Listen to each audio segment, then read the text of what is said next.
A second thing that kind of characterizes a church dater, is attitude towards the church. Their attitude towards the church tends to be me-centered, right?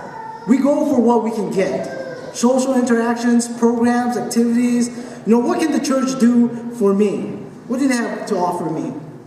Right? The third is independence, right? We go to church because that's what Christians do, right? That's what they're supposed to do. But we're careful to avoid getting involved too much, right? Especially with people. We don't pay much attention to God's larger purpose, for us to be involved with a church. With a church, right? So we go through the motions without really, investing ourselves, without really investing. Independent. We're all right. And fourthly, and this is probably the most essential, a church dater tends to be critical, right? We're short on loyalty and quick to find fault in our church.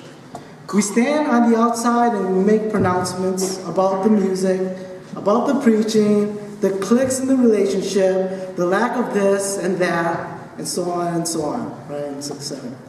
And so here's the question, I would like you to ask yourself this morning.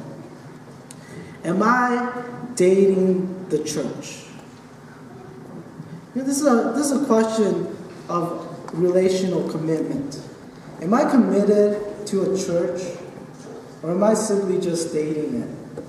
Am I just dating it? I want to inspire you this morning to fall in love with the family of God, to love, care, to passionately commit to God's people, to His church. And I think the best way of doing this is by showing you Christ's heart for the church. And so if you have your Bibles with you, let's turn to the book of Ephesians, chapter 5. Book of Ephesians, chapter 5.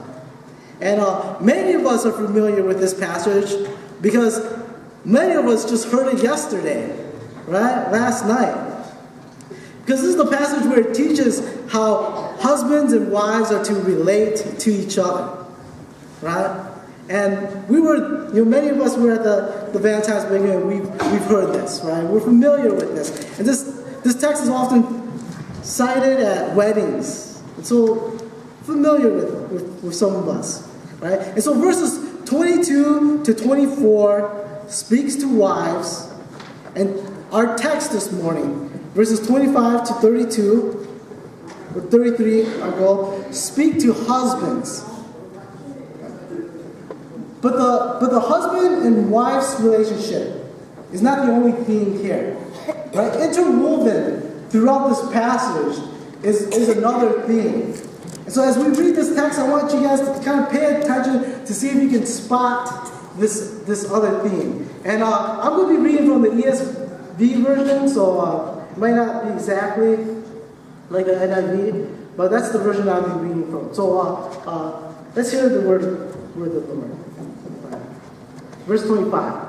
Husbands, love your wives as Christ loved the church and gave himself up for her, that he might sanctify her, having cleansed her by the washing of water with the word, so that he might present the church to himself in splendor, without spot or wrinkle, or any such thing, that she might be holy and without blemish. In the same way, husbands should love their wives as their own bodies. He who loves his wife loves himself. For no one ever hated his own flesh, but nourishes and cherishes it, just as Christ does the church, because we are members of his body. Therefore,